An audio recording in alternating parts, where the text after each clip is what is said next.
On the morning of 5th of June 2003, the light over Luxembourg's Kirchberg financial district was almost too clean. Glass towers, mirrored facades, commuters stepping off the tram. In a serviced apartment above a side street, an Israeli compliance consultant leans out to scatter dry food for the building's stray cat before work.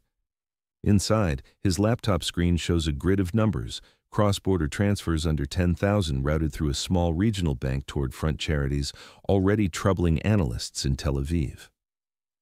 That same day, in Brussels, the Council Common Position 2003-402 CFSP was signed, quietly expanding the EU's terrorism sanctions list, a few more names, a few more accounts, one more tightening of the net around Hamas-linked entities. On the balcony, the cat eats. In the apartment, another suspicious payment clears. Later, when the accounts are frozen and salaries stop, the cat will keep coming back. The men behind the transfers will not. By late summer 2002, the Harpoon task force in Tel Aviv had already shifted Israeli thinking. Instead of chasing bomb makers, they were chasing bankers, wire rooms, and spreadsheets. Harpoon, built around Mossad chief Meir Dagan's insistence that money is the oxygen of terrorism, is now pulling in data from liaison services, informants, and financial regulators. The task force operates from an unmarked building in the Kiryat compound, where analysts work in shifts monitoring financial flows across 3 continents. Our lens is one of Harpoon's financial officers, posted under commercial cover to Luxembourg, a jurisdiction where bank secrecy is eroding under post-9/11 pressure, but still leaves room for discreet clients.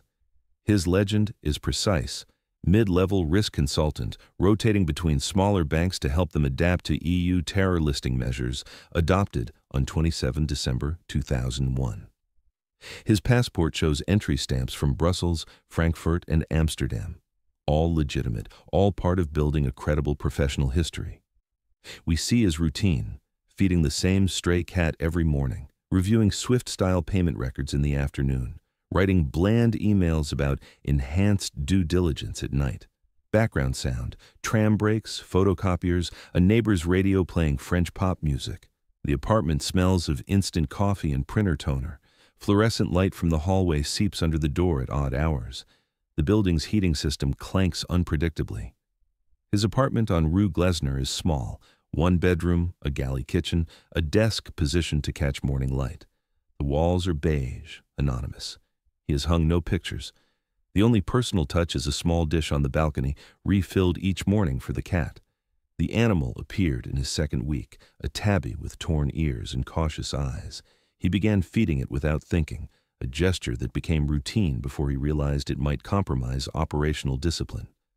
From Tel Aviv, Udi Levy and later Paul Landis, both documented heads, in Israel's financial warfare apparatus, send tasking cables encrypted through commercial VPN services that appear in his inbox as routine compliance updates. Identify nodes linked to West Bank charities already flagged in Israeli and U.S. files. The officer's job is to make sure local compliance staff think this is their idea. He sits through staff meetings, nodding at concerns about reputational risk, quietly steering the bank toward sharing more detailed transaction records with external regulatory partners, channels that lead back to Harpoon. The bank itself is mid-tier, neither prestigious enough to attract scrutiny nor small enough to ignore regulations. 63 employees, branches in 3 cities, correspondent relationships with larger institutions in Frankfurt and Paris. The compliance department consists of 4 people working in an office that smells perpetually of microwaved lunch and air freshener. They are earnest, overworked, grateful for any external expertise.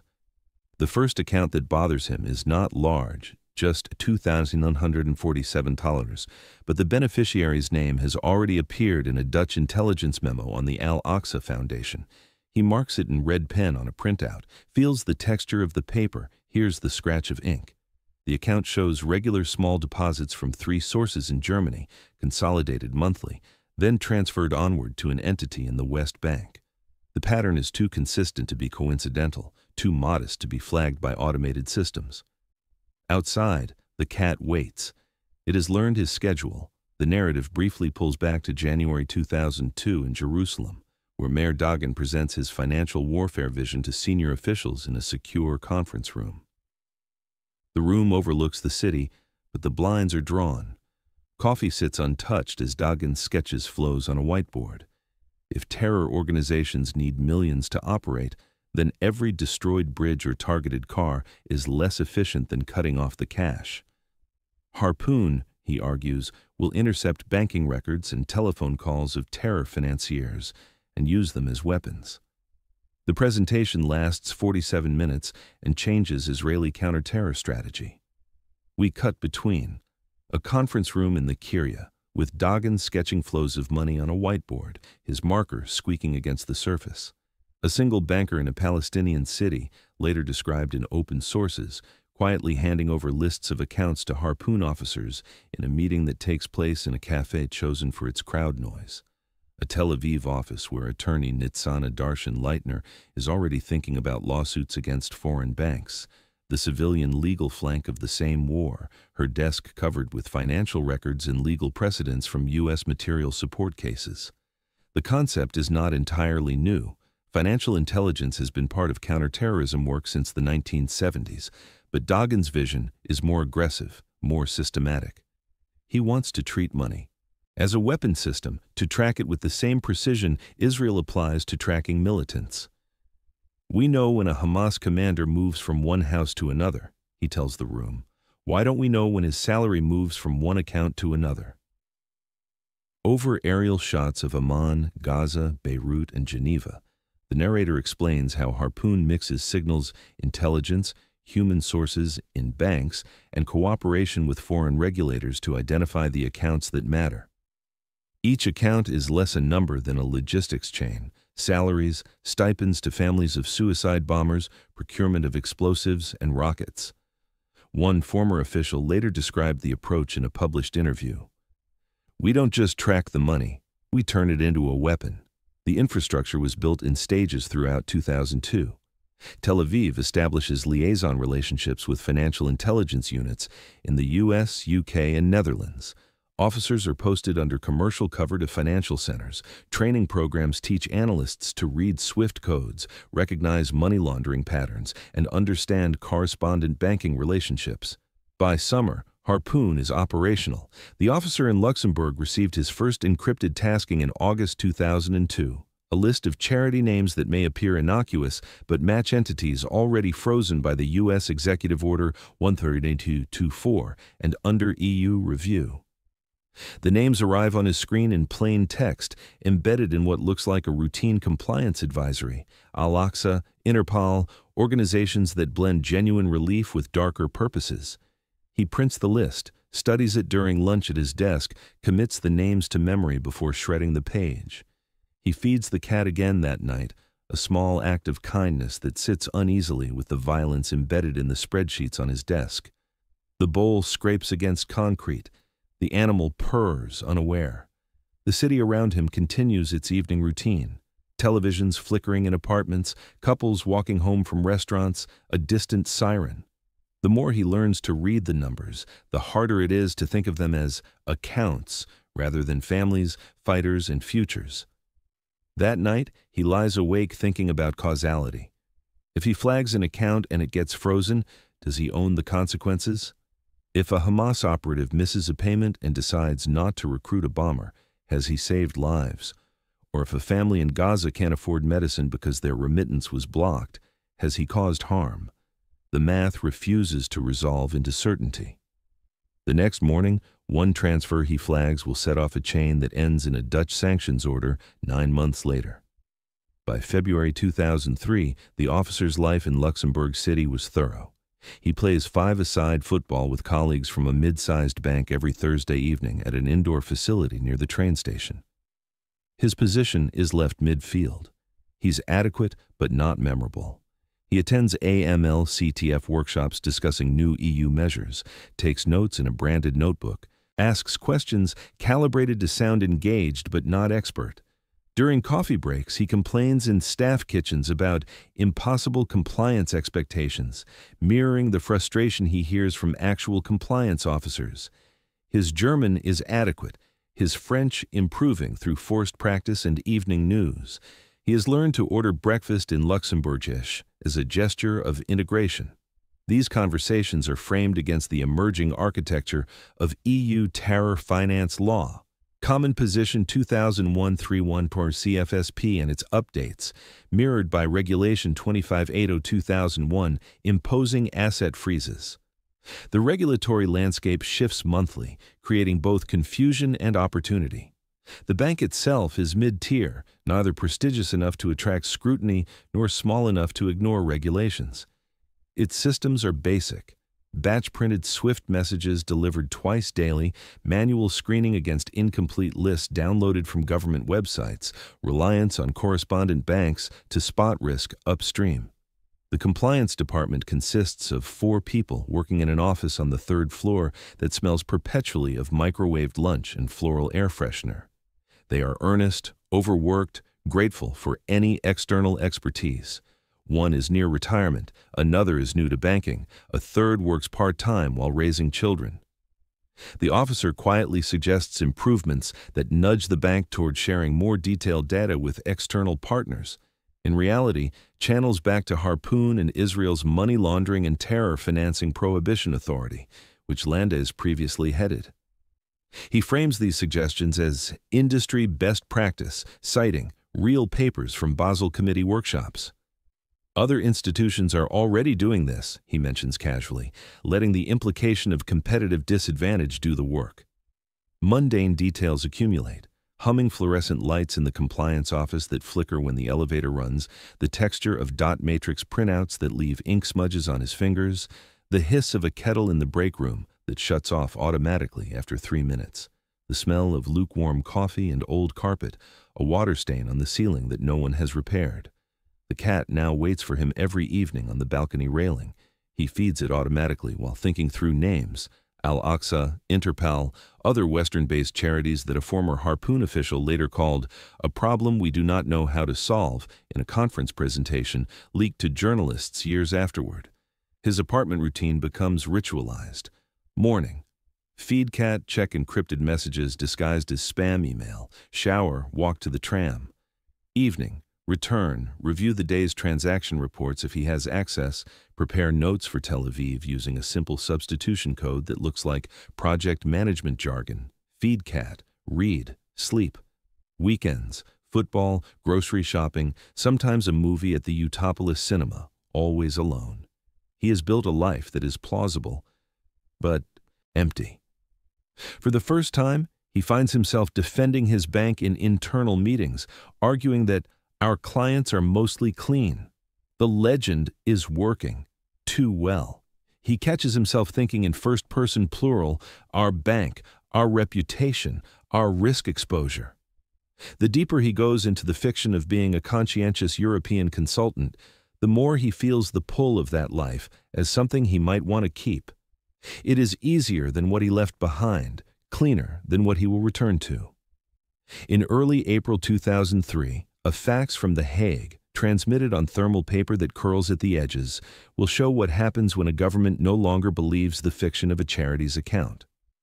Between late 2001 and 2003, Washington, Brussels, and Jerusalem all reached the same conclusion. Without freezing and seizing assets, terror designations were symbolic. The EU's Common Position 2001-931 and parallel U.S. measures under Executive Order 43224 turned obscure bank accounts and front charities into frontline terrain. This convergence was not automatic, but negotiated through dozens of meetings, intelligence sharing sessions, and diplomatic exchanges. The documentary now centers on the target: a Hamas-aligned financial network routed through Western-based charities and small European banks. By 3 April 2003, the Netherlands had already frozen the assets of Stichting Al-Aqsa, citing concerns that funds destined for humanitarian emergencies were instead supporting organizations linked to Hamas. The Dutch order runs to 17 pages, documenting patterns of fund flows and citing intelligence assessments from multiple sources. It is the first major European action against a Hamas-linked charity and sets a legal precedent. The officer's bank is not named in the court papers, but the same beneficiary names and euro-denominated transfers appear in his datasets. He recognizes specific transaction references and remembers flagging them months earlier. Over maps, we see transfers hopping from community fundraisers in Germany and the UK, mosque collections, charity dinners, online donation campaigns, through correspondent accounts into entities in the West Bank and Gaza. Academic and policy work later describes this pattern. Western charities as one of the most common vehicles used by Hamas networks in the West to collect funds, blending genuine relief with diversion to armed wings. The money moves in layers. A donation in Munich becomes a wire to Rotterdam, becomes a transfer to Ramallah, becomes cash in Gaza. At each stage, the stated purpose is humanitarian: orphan support, medical supplies, school construction. The amounts are modest: $400 here, $1,200 there, occasionally $5,000. Individually, they look innocuous.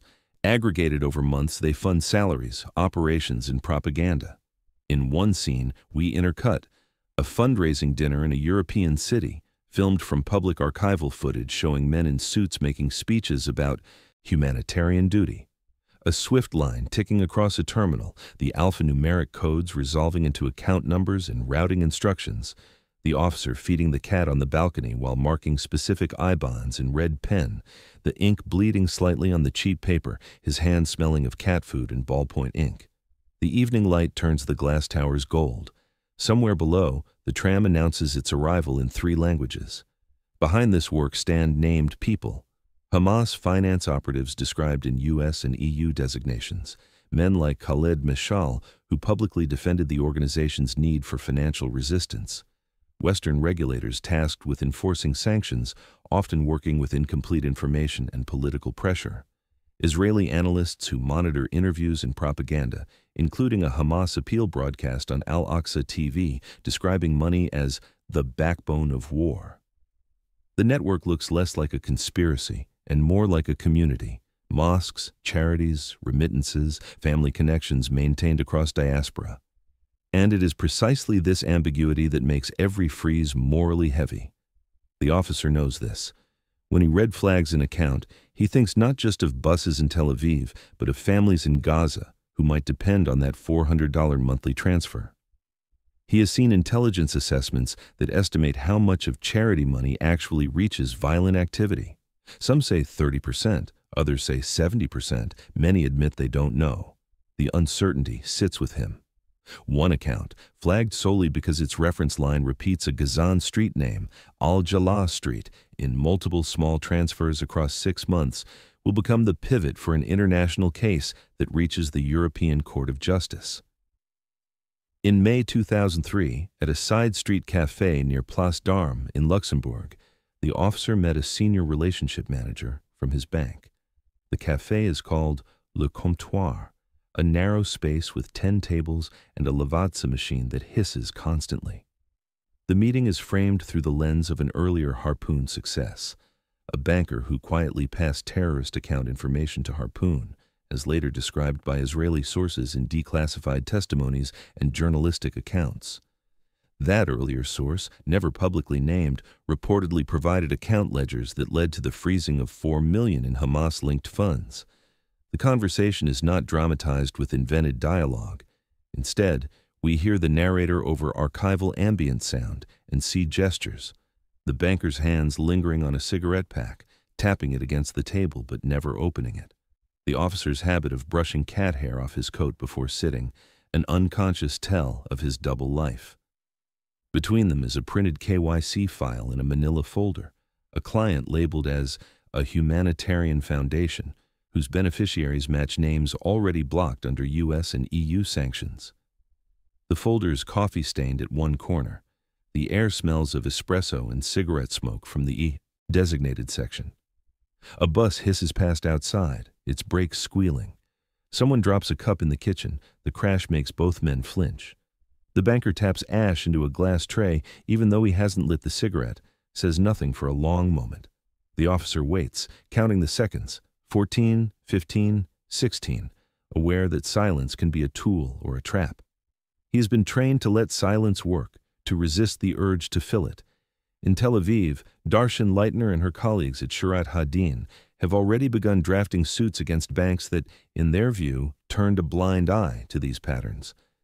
Their annual reports and public interviews describe targeting institutions from local Middle Eastern banks to global players like UBS, American Express Bank, and the Lebanese Canadian Bank in multiple jurisdictions, including Europe. The legal theory is evolving. Banks can be liable not just for knowing violations, but for willful blindness, for creating systems that avoid asking questions. One case will seek $1 billion in damages, the banker's eventual choice, to allow deeper scrutiny and share internal suspicions under the cover of regulatory cooperation, mirrors that earlier anonymous source. It is never publicly recorded in his name. For the documentary, it exists as a combination of testimony, pattern, and consequence. The officer sees the banker's shoulders drop slightly, sees him nod once, a small movement, barely perceptible, sees the file slide across the table. The banker's fingers leave the folder reluctantly, as if letting go of something he knows he shouldn't release. "I need to be certain," the banker says quietly in French. "This is not about politics." The officer replies in the same language. "It is about prevention." They both know this is not entirely true, but the fiction allows the transaction. For the officer, the betrayal feels double-edged. He is betraying a client to save strangers he will never meet, and he is also betraying the quiet trust of a man who just wanted to keep his branch out of trouble, who has a wife and 2 children, who coaches youth soccer on weekends. He wonders if the banker will sleep easily after this. He wonders if he himself will. The meeting lasts 17 minutes. They do not shake hands when leaving. Within weeks, that same banker will be asked by the head office in Frankfurt to explain why a profitable client, one that generates $8,000 in annual fees, suddenly looks like a liability. The banker will cite updated intelligence and revised risk assessment, phrases that mean everything and nothing. The client will be off-boarded by July. In September, their accounts will appear in a Dutch sanctions update. By September 2003, the EU had fully designated Hamas under its terrorism list, a political landmark that transforms what compliance officers can do with their spreadsheets. The Council Decision 2003-646-EC was published in the official journal on 16 September, listing Hamas alongside Al-Qaeda and 15 other organizations. For banks, the designation creates both clarity and liability. The officer's screens now show not just charities but small import-export firms, construction suppliers, and IT services registered in Belgium, Cyprus, and the UK. Policy research and sanctions dashboards explain how such entities act as shells to move money from Western donors to Hamas-controlled projects, mixing salaries, procurement, and patronage. One shell company, identified in later investigations, claimed to import computer equipment but actually funneled funds to purchase communications gear for militants. Another, ostensibly a construction firm, procured concrete that went to tunnel construction. The film visualizes the staccato sound of dot matrix printers spitting out monthly statements, the paper folding into accordions as it emerges, the oily feel of paper as the officer sorts them into stacks on his apartment floor. Charity, front company, unclear, each pile growing through the evening quiet as he feeds the balcony cat, now joined by a smaller kitten that arrived in August. They're synchronized eating a small moment of innocence while he remembers lines from a translated Hamas fundraising appeal. Money is the backbone of war. Here, the cause and effect logic sharpens, each $600 salary traced from a European shell to a militant's family in Gaza, documented in Israeli intelligence reports that track payment patterns, each construction invoice that doubles as cover for tunnel materials, the 2,400 listed as concrete delivery that buys 20 bags of cement. None of this is speculative. It is drawn from declassified testimonies, think tank reports from the Washington Institute and the Program on Extremism, and legislative hearings that map Hamas's global fundraising web.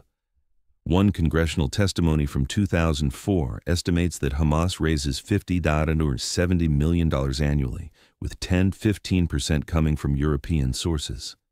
The officer's apartment grows cluttered with printouts. He organizes them by date, by entity, by suspected purpose, creating a physical map of financial flows across his living room floor. The stack on his desk reaches 15 centimeters. The smell of paper and toner saturates the room, mixing with the lingering scent of cat food. At night, he lies awake listening to the hum of the refrigerator, thinking through chains of transactions, Amsterdam to Nicosia to Ramallah. Each link is a decision someone made. Each decision is a vulnerability. He begins to see patterns the automated systems miss, similar transaction amounts, 1,850, 1,870, 1,830, that suggest a fixed salary being transferred with slight variations to avoid automated flags, reference lines that use misspelled city names, possibly codes, beneficiary accounts that show activity only at month end, suggesting they're collection points rather than operational accounts. At this point, the officer no longer sees neutral clients. He sees a payroll system, and he knows what happens when payroll stops.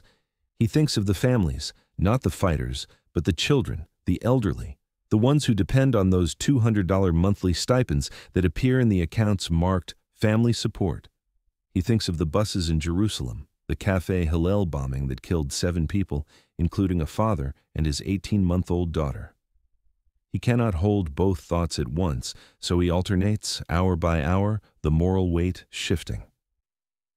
One evening, the kitten climbs onto his lap while he works. It purrs, kneading his leg with tiny claws. He strokes it absently, still reading a transaction log. The contradiction, this small tenderness alongside his work-mapping financial systems designed to fund violence, is not lost on him. It is perhaps the only way to continue. The decision to stop it will not be taken in his apartment or in his bank. It will come from a government that does not put its name on the operation. The operational turning point is anchored in real legal acts. On 3rd of April 2003, the Dutch Foreign Ministry issued a terrorism sanctions order freezing all funds of Stichting Al-Aqsa, citing its links to organizations under anti-terror resolutions. The order, reference number 03M0W819, is transmitted to Dutch banks via secure government channels and reaches Luxembourg through mutual legal assistance networks within 48 hours. In the documentary's timeline, this becomes the template Harpoon needs. The Dutch action proves that European governments will act on intelligence that mixes classified sources with public information. It demonstrates a legal pathway from suspicion to sanction. The officers' datasets, combined with others from liaison services in Langley and London, show similar patterns in accounts held through or mirrored in Luxembourg and other small European banks. In Tel Aviv, Harpoon's staff work night shifts compiling briefs that overlay their intercepts of banking records and telephone calls, obtained through both technical surveillance and cooperative sources, with open-source intelligence on Hamas fronts. One brief runs to 47 pages, documenting money flows through 6 countries. We see a late-night Harpoon meeting in a windowless room with fluorescent glare, coffee rings on debrief files, analysts with loosened ties marking up printouts with colored highlighters. A National Bureau for Counter-Terror financing official, later publicly identified as Paul Landis in media interviews, explaining how to convert intelligence into actionable designations and mutual legal assistance requests. His briefing documented in internal memos that later surface in court cases. Parallel drafting of letters to European counterparts, framed under existing EU common positions on terrorism and U.S. Executive Order 13224, requesting shared action against specific entities. The process is bureaucratic, methodical, and unglamorous. Lawyers review every word of the requests to ensure they meet legal standards. Translators prepare versions in French, German, and Dutch. Diplomatic cables are sent through official channels, while Harpoon's intelligence attachés follow up through informal liaison relationships. One request is rejected by Belgian authorities as insufficiently documented. It is revised and resubmitted with additional sourcing. The officer's role is to make sure his bank will comply quickly when the order arrives without asking too many questions or triggering internal investigations that might expose intelligence sources. He prepositions memos about risk exposure and regulatory trends, nudging management into accepting imminent freezes as prudent. He attended a risk committee meeting in mid-May 2003, presented a slide deck on emerging compliance challenges, using phrases like proactive posture and regulatory alignment. The slides are bland, professional, and unthreatening. The room smells of stale air conditioning and marker ink. 7 people attend: the CEO, CFO, head of retail banking, head of compliance, external auditor, and 2 board members. No one asks difficult questions.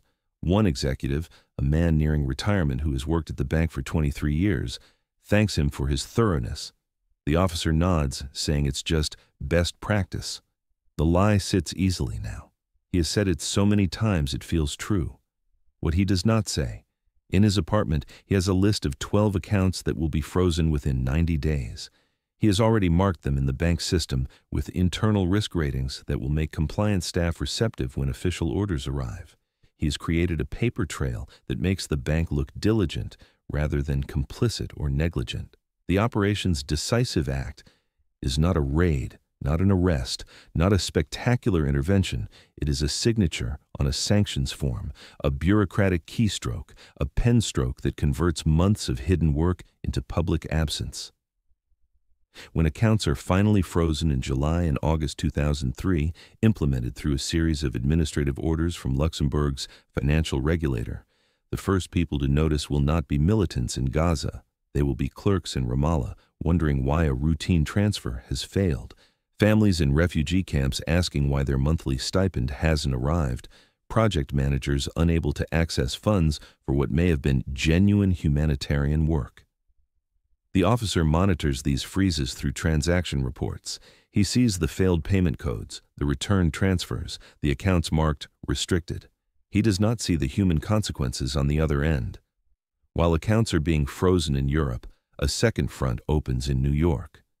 By 2004-2013, lawsuits like Linda Ver's Arab Bank and actions against a French bank accused of maintaining Hamas-linked accounts began to move through U.S. courts. The legal theory is novel, that providing financial services to designated terrorists constitutes material support, creating civil liability for victims of terrorism. The documentary shows plaintiffs' lawyers introducing bank wire records as exhibits in federal courtrooms, the documents projected on screens showing account numbers, dates, amounts. Expert witnesses, including people like Matthew Levitt, a known scholar of Hezbollah and Hamas finances who has testified before Congress and published extensively on terror finance networks, explaining how seemingly ordinary transfers fit a pattern, how $500 labeled family support becomes a salary to a bomber's family, creating financial incentive for attacks.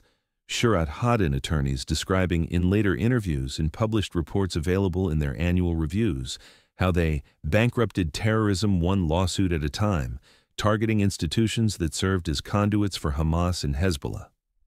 One case involves Arab Bank, a major financial institution with operations across the Middle East. Plaintiffs allege the bank processed payments to families of suicide bombers through a Saudi committee that distributed funds to martyrs' families. The bank denies knowledge, arguing it merely processed transactions. The case drags through discovery, depositions, and procedural motions. In 2014, a jury found the bank liable on some counts.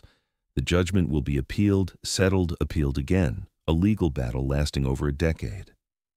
The officer watches these developments from afar, reading open filings that mirror data he saw years earlier on internal screens. For operational security, he can never acknowledge his connection. The legal cases serve as an overt explanation for effects that were originally driven by covert intelligence. The separation between secret source and public revelation is carefully maintained. We see him in a Frankfurt apartment in 2008, under a new posting with similar commercial cover, reading a New York Times headline on his laptop. Bank faces trial over Hamas accounts. The screen glows in the dark. Outside, rain taps against the window in a steady rhythm.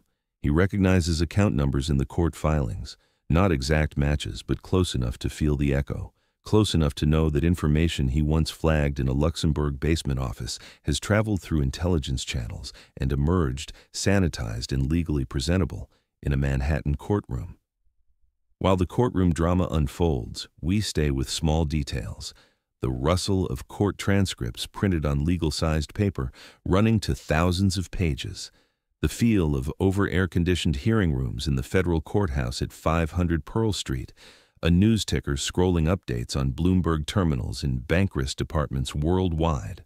One case drags through appeals for 6 years. Another settles quietly for an undisclosed sum. The term sealed by court order, the amount speculated to be in the tens of millions.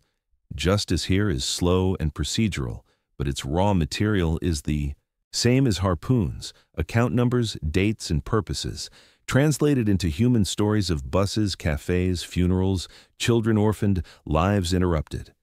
One judge's ruling, from the Second Circuit Court of Appeals, in a decision that carefully analyzes what constitutes knowing assistance, establishes that a bank can face liability for knowingly processing terror-linked transactions. The decision cites the standard, not just actual knowledge, but also willful blindness. The ruling is published in the Federal Reporter, becomes precedent, and gets cited in other cases. It makes risk departments around the world suddenly receptive to Harpoon's quiet warnings, to intelligence shared through liaison channels, to advisories about suspicious patterns. The officer reads the decision on his laptop one evening, noting the legal language that transforms spreadsheet rows into moral culpability. He wonders if the judges know where some of their evidence originated, whether they understand that behind the sanitized exhibits lie intercepts, source reports, and officers like him who built legends and lived lies to map the money. He closes the laptop, feeds the Frankfurt cat, a different animal, black with white paws, and tries not to think about the futures decided by his past work. By the late 2000s, the cumulative impact of sanctions, lawsuits, and covert banking intelligence began to bite. U.S. officials testify before congressional committees that asset freezes and designations have degraded Hamas's access to formal financial systems, even as new channels emerge. One Treasury official testifies in 2009 that Hamas has been significantly disrupted in its ability to move money through Western banking, though the group continues to adapt through cash couriers, hawala, and Gulf state donors. The documentary intercuts 3 timelines. In Gaza City, publicly available footage from 2009 and 2010, and reports from regional media show Hamas authorities struggling to pay civil service salaries, turning to cash couriers carrying suitcases of U.S. dollars and Jordanian dinars across the Egyptian border, sometimes through smuggling tunnels. In Luxembourg, the officer sits in a conference room with wood veneer walls while his bank's risk committee reviews updated EU terror lists published quarterly and decides to offboard certain clients for prudential reasons, the minutes recording these decisions in passive voice that obscures individual responsibility. In Washington, testimony on the Terrorist Finance Tracking Program, TFTP, describes how SWIFT data, one witness describes it as not a fishing expedition, but a sharp harpoon aimed at the heart of terrorist activity, is used to identify networks and support EU and US freezes through bilateral information sharing. We never show a single dramatic switching off moment, no Hollywood-style scene of systems going dark. Instead, we feel the attrition, cash shortages that delay payments by weeks, project delays when construction funds don't arrive, commanders in Gaza frustrated at missing funds they had been promised, recruits questioning the organization's ability to sustain operations. The officer only ever sees this through reports and media. The human side reaches him as lines in a cable or an analyst's understated remark transmitted via encrypted email. They're late on payroll again, 3rd month running. One intelligence assessment from 2010, portions of which were later declassified and published in think tank reports, estimates that Hamas's operational budget has been reduced by 25–30% due to financial countermeasures. The number is approximate, derived from multiple sources including captured documents, human intelligence, and analysis of observable activity. Another assessment notes that the group has responded by diversifying sources, turning more to Iran and Qatar, creating dependencies that shift the strategic calculation. He still feeds the balcony cat every night. It is the one routine that stabilizes his sense of self. The cat is fat now, comfortable, waiting at the same hour, 18:30, when he returns from the office. The animal has claimed the balcony as territory, occasionally fights with other cats, and leaves fur on the dish. The officer pours kibble into the bowl, hears the familiar crunch, watches the animal eat. For 3 minutes each evening, nothing is complicated. For the networks targeted, an asset freeze is not an abstraction. It is a month of unpaid salaries, an abandoned building project, a disillusioned recruit who expected compensation and received apologies. The officer knows this intellectually. Some nights he tries to calculate the human cost of his work, how many people are affected by each frozen account, how many of them are truly complicit versus merely caught in the net. If 30% of charity money funds violence, what about the other 70%? The math never resolves. The moral calculus refuses closure. He remembers a conversation from his training years ago now, an instructor explaining that intelligence work means making decisions without complete information, accepting that some choices will harm innocence, living with doubt. If you need certainty, the instructor said, choose another profession. The officer chose this profession knowing that, but knowing and living are different things. As formal channels close, Hamas and similar groups will innovate, pushing the conflict into crypto, cash, and crime, Bitcoin wallets, trade-based money laundering, commodities smuggling, pulling the officer into a new kind of chase where the rules are still being written. After 2010, open-source reporting and sanctions briefings describe how groups like Hamas diversify. Informal hawala networks that move money through trust relationships rather than paper trails, cash smuggling that exploits porous borders and corrupt officials, front businesses in Africa and the Gulf that generate revenue through legitimate commerce while siphoning profits to military wings, and eventually cryptocurrency. Though this remains limited until the mid-2010s when Bitcoin becomes more accessible. The officer, now rotating through Switzerland and Germany under similar consultant covers, spends long winter evenings poring over unstructured transaction data that doesn't fit traditional patterns. The work grows more complex, less legible. Bitcoin wallets with pseudonymous addresses, Telegram channels where trades are negotiated, invoice fraud schemes that layer legitimate trade with hidden value transfer. One scheme involves over-invoicing for construction materials. A Hamas front company in Turkey invoices a Gaza entity for $100,000 worth of cement, but the real value is $70,000 and the $30,000 difference is diverted to military procurement. The success stories, accounts closed, banks fined, judgments won, are real but partial. For every channel shut down, 2 others appear. Adaptation is constant. The officer attends conferences on emerging financial crime trends, where experts describe the same patterns he's tracking, sanitized into academic language. At one conference in Zurich, a presenter shows a slide mapping cryptocurrency flows through mixers and tumblers, obscuring the trail. The officer takes notes, already thinking about how to map these networks.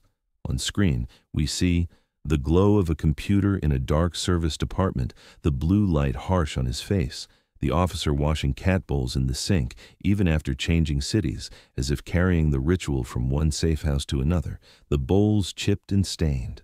Recorded interviews with former Harpoon and financial warfare officials like Udi Levy, who describes in a Facebook post and later interviews a world where enemies use the same sophisticated tools as regulators, where every innovation is met with a counter-innovation, an arms race fought with algorithms and analysis rather than bullets.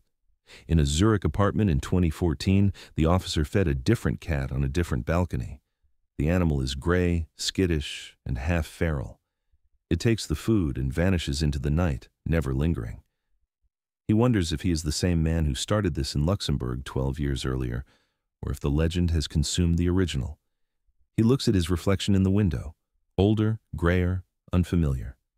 His legend has accumulated a decade of professional history, LinkedIn connections, published articles in compliance journals. His real identity has atrophied. Psychologically, the fracture widens. His cover identity, a specialist in compliance, invited to panels, courted by banks, recently interviewed for a trade magazine profile, starts to feel more tangible than his classified origin. His LinkedIn profile lists consultancies and workshops, recommendations from colleagues who have no idea who he really is. Colleagues recommend him for positions. A bank in Munich offers him a permanent role. As Chief Compliance Officer, $140,000 salary plus benefits. He declines, citing project commitments, but the offer lingers in his mind. It would be easier. It would be honest in its way. The moral clarity of cutting oxygen to terrorists blurs amid stories of overcompliance hurting ordinary NGOs and civilians.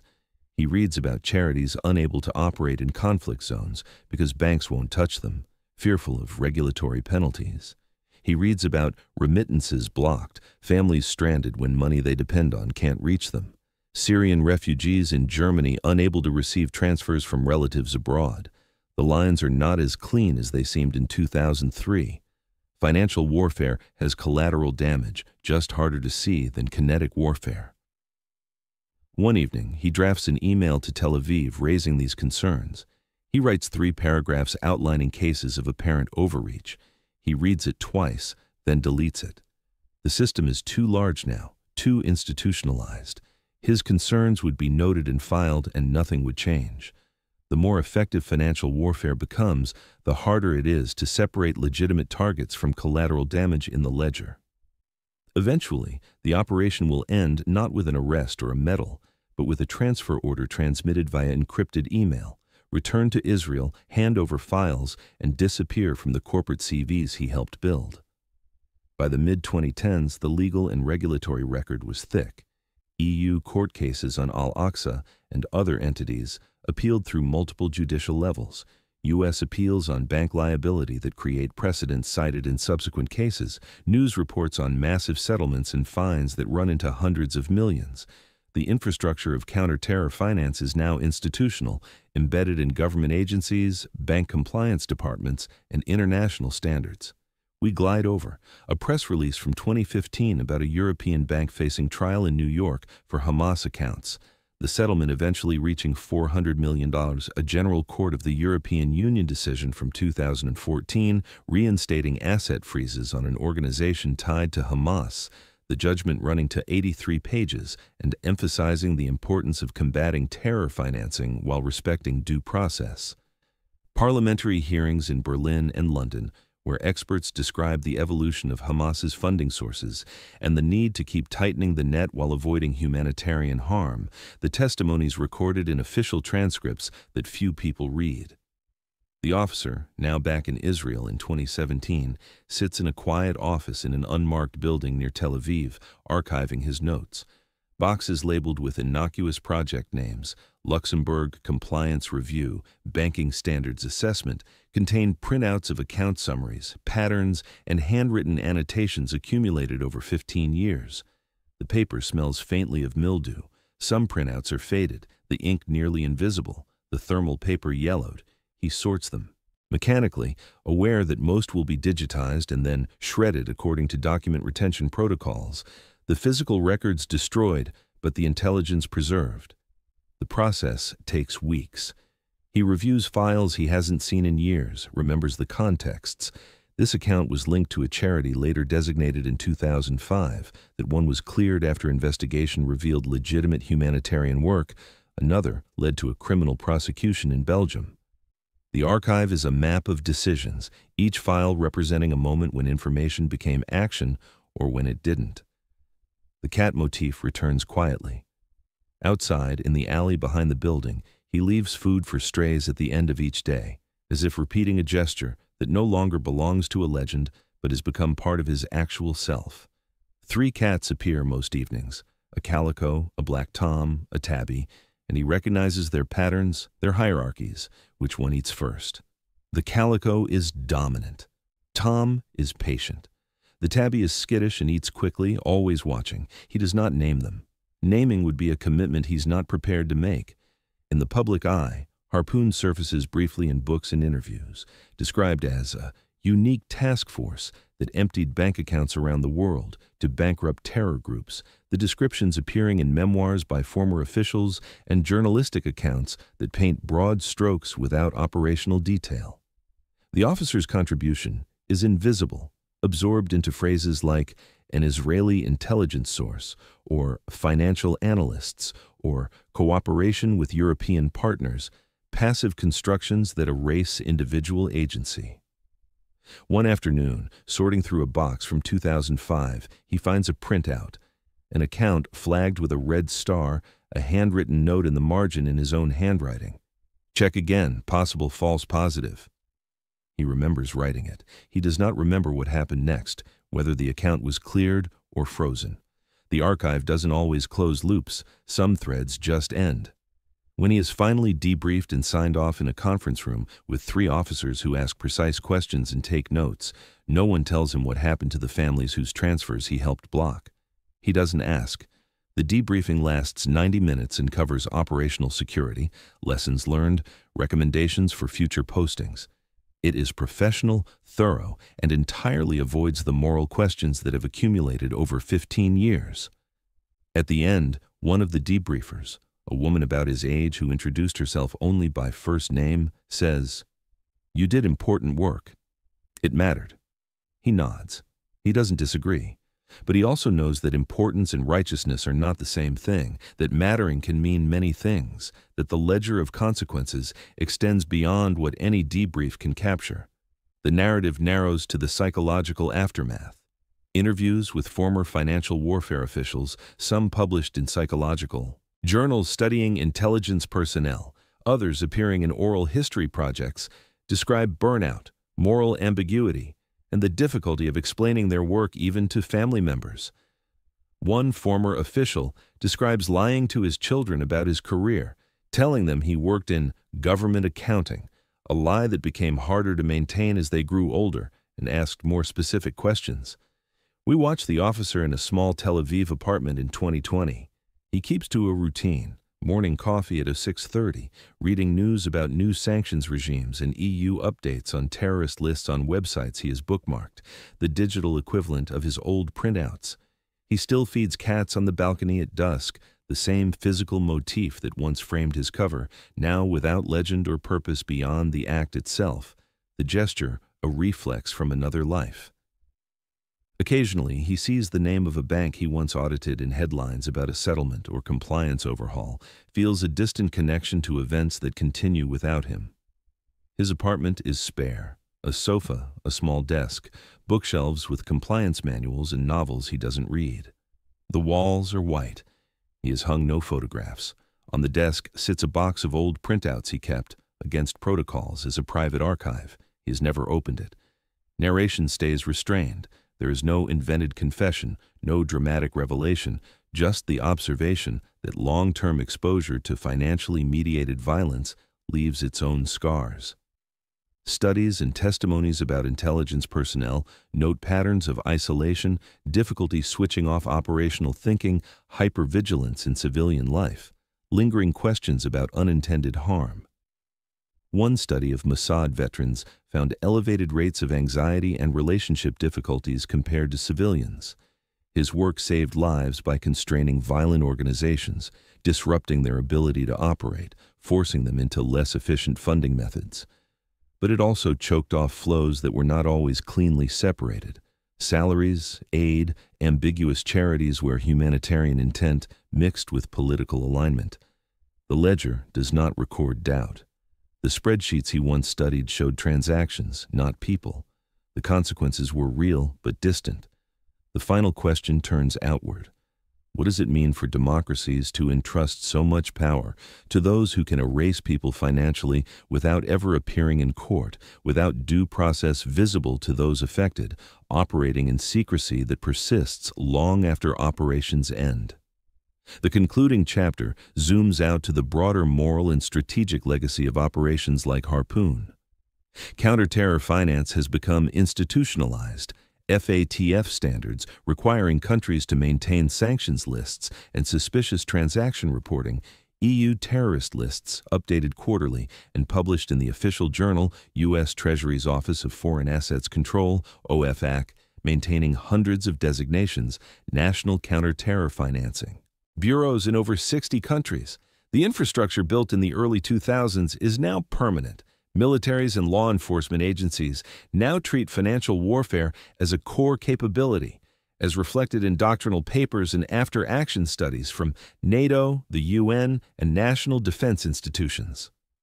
One U.S. military assessment describes financial operations as equal in importance to kinetic operations in counterterrorism. Training courses teach analysts to read financial patterns. Universities offer degrees in financial crime investigation. Hamas and similar groups continue to innovate, mixing cryptocurrency wallets that obscure ownership, charities that carefully separate military support from humanitarian work, state sponsorship from Iran and Qatar that provides funds through diplomatic channels harder to intercept, and criminal ventures including smuggling and taxation in territories they control. Recent research and sanctions reports make clear the adaptation is ongoing. A 2019 Treasury report estimates Hamas still raises $30 to $40 million annually despite years of financial pressure. The narrator emphasizes the moral balance. Targeting money is often portrayed as cleaner than kinetic strikes. No buildings destroyed, no immediate casualties, but it can blur lines between combatant and civilian and between due process and covert designation. Lawyers like Darshan Leitner celebrate judgments and frozen assets in press releases and annual reports. Human rights advocates question overreach and opaque listings in UN reports that document cases where individuals were listed without clear evidence and unable to challenge designations. The officer's story, a man whose official biography lists only consulting work in Europe, whose LinkedIn profile is real but incomplete, whose contribution will never be publicly acknowledged, is positioned as an example, not an exception. For every documented case, there are countless unnamed analysts, bankers, and regulators who turn bank records into battlefields, who make decisions that ripple through lives they'll never see. In the end, the question is less whether these operations worked. They clearly disrupted and reshaped terror finance, forcing groups into less efficient channels, creating friction and delay. And more, what kind of world we build when silent spreadsheets decide who can move, build, or eat, when financial exclusion becomes a weapon, when the battlefield is code and the casualties are invisible. One dormant account, long since closed, still appears in an archived printout on his shelf in that unopened box. On it, a handwritten note from years ago in faded blue ink. Stop this, and something else stops too. He cannot remember now what he meant, whether he was referring to the account stopping violence or the account stopping someone's livelihood. Perhaps both were true. Perhaps that was always the problem. We return to Kirchberg, but now in the present day, autumn 2024.